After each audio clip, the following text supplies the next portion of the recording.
This Cuphead trick is a combination of two little patterns. The whole thing looks like this.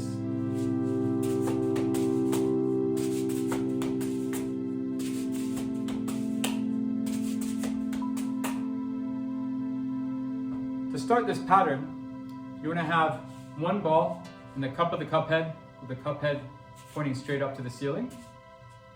And you're going to start with an inside multiplex throw, which means that the club itself is going to cross to the other hand.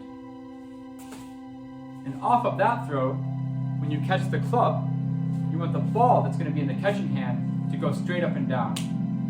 And in essence, we're going to do what's called a 4-4-1 in sight swap. It means that ball is going to go straight up and down. It's called a 4.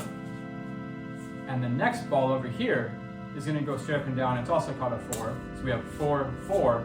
And the Cuphead is going to do a 1 back to the first hand. So we have the inside multiplex throw. And then I have 4, 4, 1. And I catch the ball back in one way. We're back to the beginning. And that's the first little part of the trick. Do the inside multiplex split where the club crosses to the other hand. And after it crosses, when it comes down, I throw straight up and down to take the Cuphead. So I'm in this position here, and that ball is up there in the air. And then what I want to do is, I want to give the Cuphead back to the hand that threw the multiplex. But of course there's a ball there. So I throw that ball straight up and down. And underneath that ball in the air, and then this ball in the air, I give the club a cross. And of course, the cup's right there, that ball's coming down. You can catch the ball in the cup. So we have inside multiplex and then 4, 4, 1, and catch the ball back there. And you can loop that if you want, just to practice that. You'll notice that when you do loop it,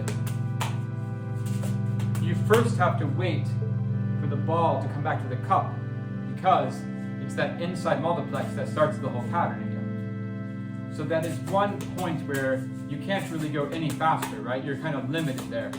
So what I like to do to fill that time is the second little part of the trick, which is, you'll notice here, I've already caught the first 4 when the second 4 is up in the air. Take a look at that again. So you see this ball, I already have it in my hand when that second ball is up there in the air. And it means what I like to do when I have this ball in my hand and I'm waiting for the ball to come down into the cup is during that time I can move this hand underneath the arm that has the Cuphead in it, and I do a little throw back to the same hand for nothing. It's just kind of to smooth out the timing. So while the ball is in the air, I take the other hand, I move it underneath the arm that has the Cuphead in it. And the timing of when I do that throw back to the same hand is when the ball lands in the cup. So as soon as that ball hits the cup, that's kind of when I pop up that ball back to the same hand. And when that ball lands back in the hand, in the catch, that's when I do the next multiplex. So the timing plays off each other in each little part of the trick. Inside multiplex 4, 4, 1, right? And now with the extra throw added. Right, you see there, as soon as I catch the ball in the cup, my other hand's ready to throw. And then, after I throw and I catch over here on that catch, that's when I do the next multiplex.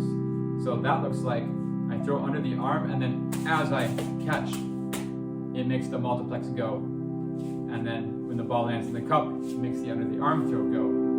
Again, this isn't in terms of a true physical juggling moment where one ball is causing the other ball to be juggled.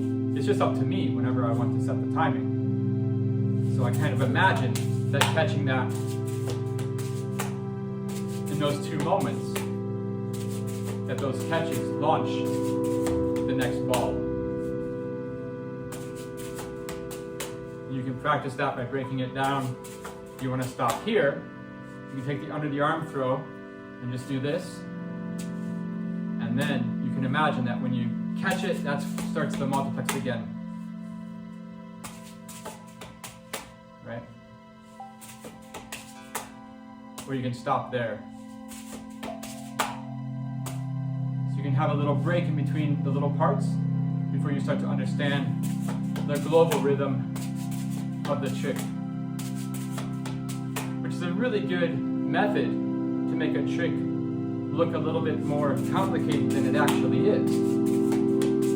This idea of having some sort of forced rhythm makes the trick look a little bit visually, a little bit more full, a little bit more busy, right? And you can just add these little extra throws in. And if you break it down in terms of juggling, there's not actually much more happening.